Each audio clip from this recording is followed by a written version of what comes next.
Hello everyone. सो आइए आज के इस वीडियो में हम अंग्रेजी पढ़ना सीखने वाले हैं। तो बने रहे वीडियो में। अगर चैनल को पहली बार विजिट किए हैं तो चैनल को सब्सक्राइब जरूर कर लीजिएगा। और आज का ये वीडियो बहुत ही स्पेशल होने वाला है अगर आप सच में अंग्रेजी पढ़ना सीखना चाहते हैं। दोस्तों ये देखिए, शुद्ध हिंदी से थोड़ा सा अलग होता है, ठीक है। इंग्लिश का उच्चारण कहीं कहीं पर अलग तरह से किया जाता है, उसी को हमको सीखना है, ठीक है। अगर ये शुद्ध हिंदी में होता तो हम इसको आसानी से पढ़ लेते, लेकिन ऐसा नहीं है, ठीक है। तो इसको आज हम पढ़ना सीखते हैं और जहाँ जहाँ आपको उच्चारण करना नहीं आता है उसको सीखेंगे, ठीक है। तो आइए आज हम एक कहानी के माध्यम से अंग्रेजी पढ़ने का प्रैक्टिस करेंगे।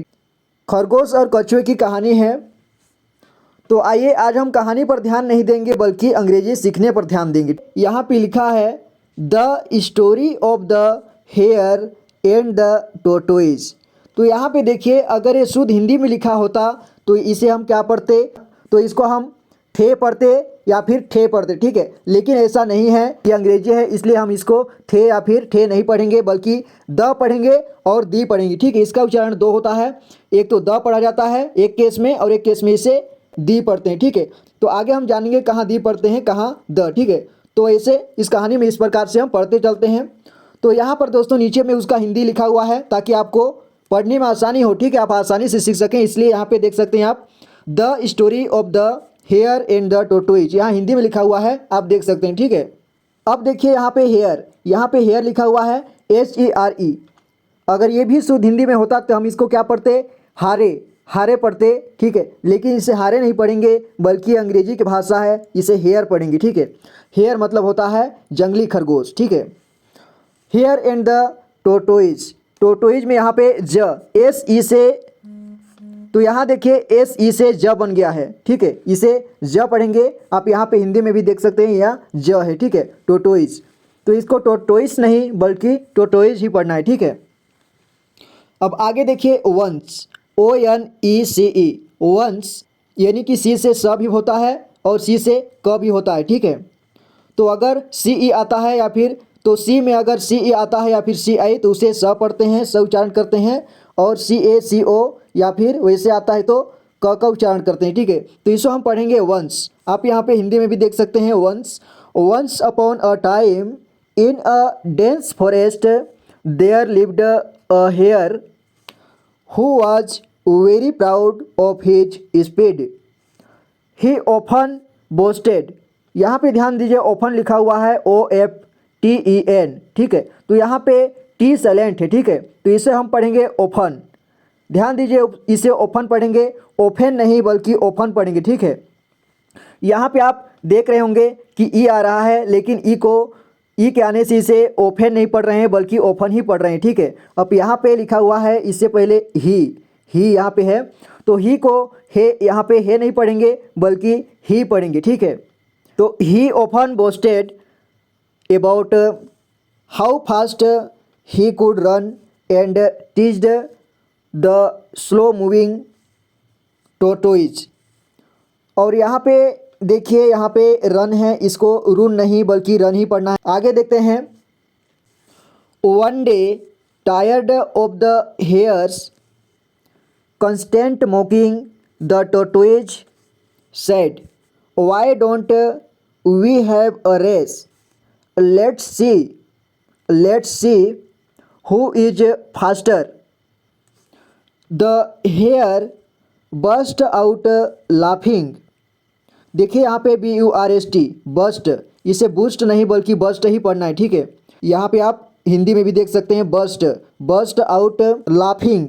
और यहाँ पे देखिए लाफिंग, ये बहुत कठिन लग रहा है, ठीक है। इसको ऐसे सोच रहे होंगे कि कैसे पढ़ते हैं, लेकिन अंग्रेजी एक भाषा है, इसको ऐसे ही सीखना होगा, ठीक है। तो इसको लाफिंग पढ़ेंगे LAUGHING, इसे लाफिंग पढ़ेंगे। Laughing and said you a race with me you will lose। तो यहाँ देखिए you will, यहाँ पे will छुपा हुआ है, you के बाद आप देख रहे हैं कोमा लगा करके ऐसे डबल L लिखा हुआ है, ठीक है।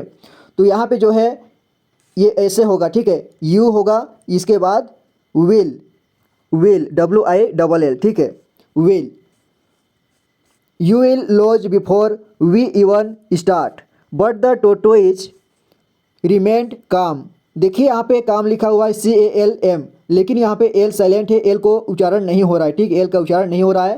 काम and replied, let's try and see. The day of the race arrived and all the animals gathered to watch. The starting line was drawn and the fishing line was set at a distant tree. As soon as, यहाँ पे देखिए as, AS, इसको भी as पढ़ रहे हैं, ठीक है, एज पढ़ना है। As soon as the race began the hare dashed off the disappeared from sight. The tortoise, slow but steady, began moving toward the finish line. यहाँ पे नीचे इसका हिंदी दिया गया है, आप देख सकते हैं। यहाँ देखिए, the hare confident that he would win decided to take a nap under a shady tree. The tortoise is so slow. I have plenty of time, he thought. Meanwhile, the tortoise kept walking without stopping, step by step, towards the line, towards the finish line. When the hare woke up, he was shocked to see the tortoise near the finish line. He ran as fast as he could, but it was too late. The tortoise had already crossed the finish line and won the race. यहाँ आप नीचे हिंदी में देख सकते हैं। The animal cheered for the tortoise and the race, and the hung his head in shame. The tortoise smiled and said.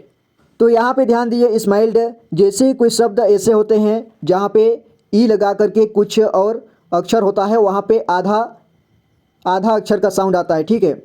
तो यहाँ पे स्माइल्ड लिखा हुआ है, यहाँ पे आप देख सकते हैं कि यहाँ पे आधा ल का उच्चारण हुआ है, ठीक है। Smiled and said, slow and steady wins the race. Moral of the story, never underestimate others and consistency is more important than speed. ठीक है, तो ये रहा आज का कहानी दोस्तों। तो इस तरह से आपको जहाँ भी आपको कठिन शब्द मिलता है, आपको उन्हें याद रखना होगा, ठीक है। आपको बार बार पढ़ने का अभ्यास करने से अच्छे से पढ़ना सीख पाएंगे, ठीक है। तो आई होप कि वीडियो आपके लिए इंपॉर्टेंट रहा होगा। मैं मिलता हूँ आपसे अगली वीडियो में, तब तक के लिए अपना ख्याल रखना। Thank you so much for watching the video guys, take care and good bye.